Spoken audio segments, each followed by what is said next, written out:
General, so, you know, we want to give them all the time they need, right? Thank you very much.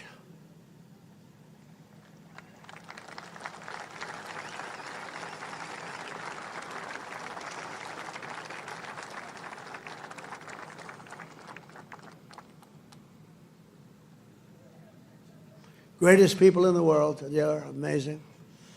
Amazing.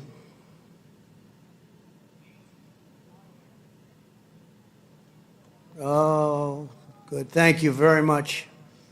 Thank you.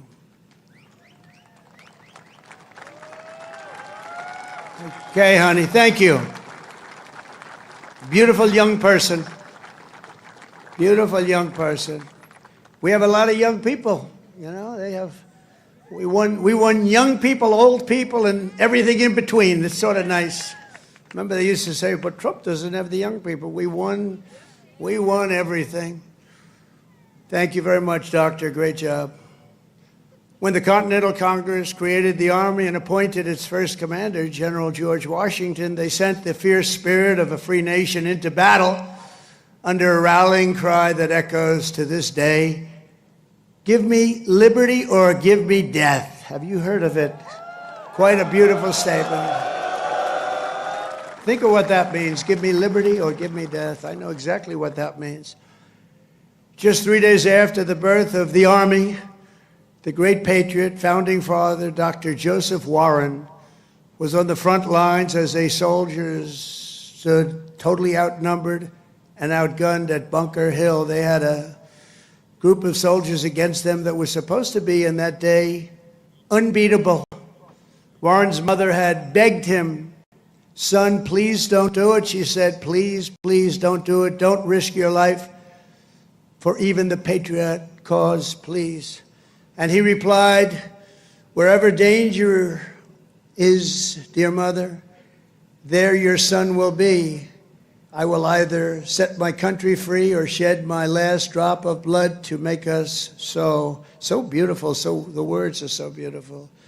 At Bunker Hill, Warren kept his vow, fighting and fighting and fighting and loving his country until he fell, drenched in blood, and gave his life at the very young age of 34.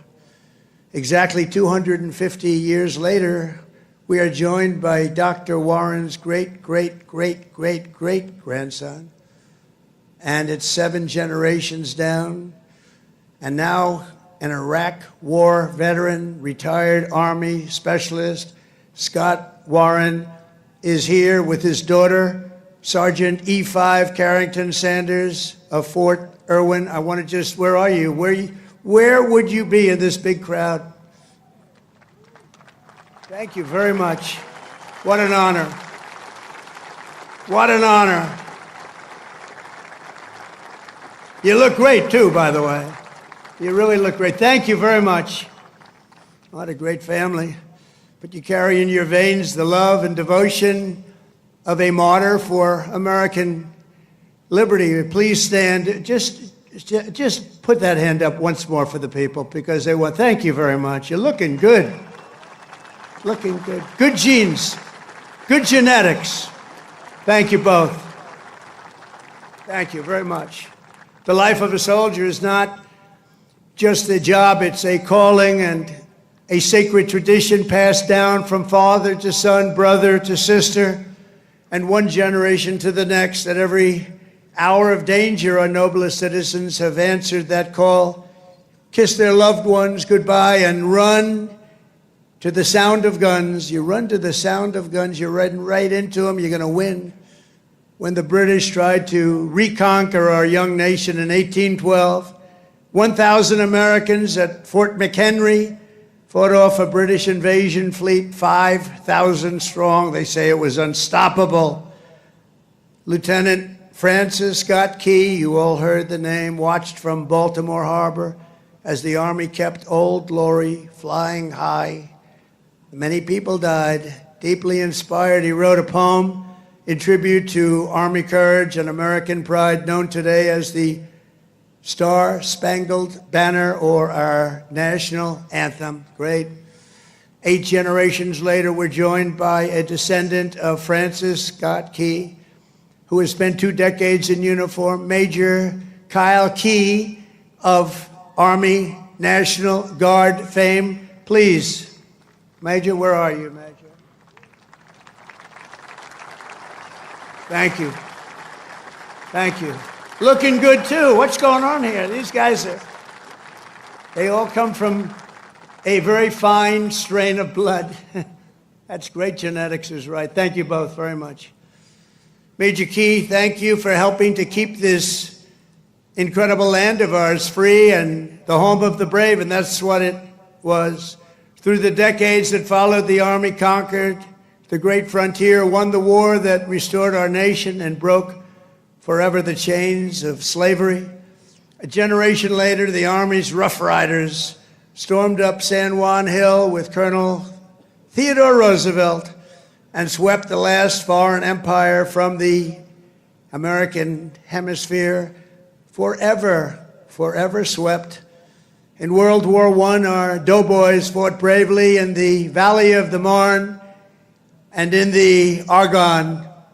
There in 1918, a devout Tennessee Christian named Alvin York, you know that name, charged across an open field towards the German machine guns. They were firing at levels at that time that nobody had ever seen before. They were knocking down everything in their way, including giant trees were coming down.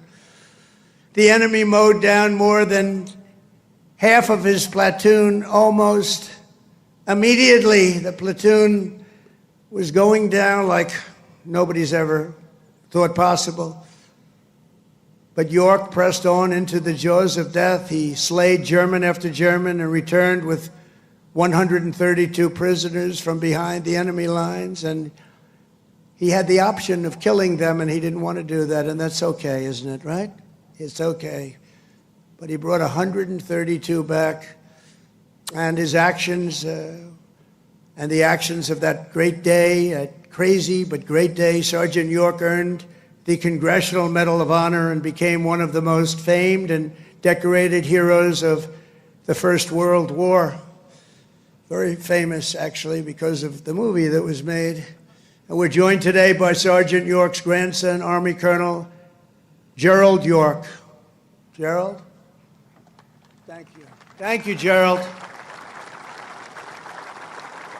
Thank you very much.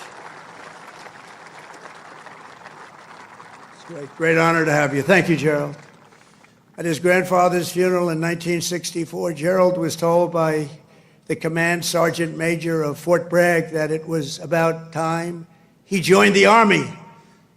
And he volunteered for combat in Vietnam and gave the Army 31 of his best years. No, I think your best years are right now. You look very good. Your best years are right now. Keep it going. But Colonel York, we salute you. We salute your family and the fame and the bravery of your family. Thank you very much. Appreciate you being here. And in World War II, the Army once again came to the free world's rescue. Among the millions and millions who volunteered was Henry Armstrong. He enlisted 6 months before his high school graduation and did basic training right here at Fort Bragg. By the next year, he was in Normandy. He fought his way across France as part of Patton's Third Army, crossed the Rhine into the heart of Germany, and helped liberate a Nazi concentration camp. He was a brave person. Command Sergeant Major Henry Armstrong is here with us today. He's 100 years old, a veteran of numerous World War II battles, and 41 years in the Army.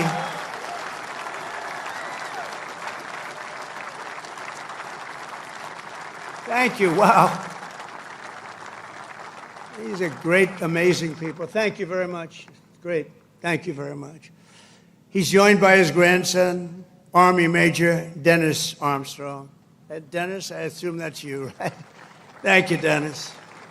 And Dennis's wife, Captain Shelley Armstrong. They love the military, and they love our country. Thank you very much, Shelley. Thank you very much. Appreciate it. And their son, Tanner. Where's Tanner? Let me see. Oh, he looks good, too. They all look good. Tanner might look the best, actually. Thank you very much. Who's an active duty staff sergeant in the 82nd Airborne right here in Fort Bragg. He could right now run for office, I think. He's very popular. In Korea, our warriors held the front line in the battle against communism and liberated millions and millions into the light of freedom. To Vietnam, we sent some of the toughest men who ever wore army boots and olive drab. One of them was Joe Marm of Pennsylvania. He was 23 years old when his platoon was ordered to rescue soldiers surrounded by the enemy in the Battle of Ya Drang.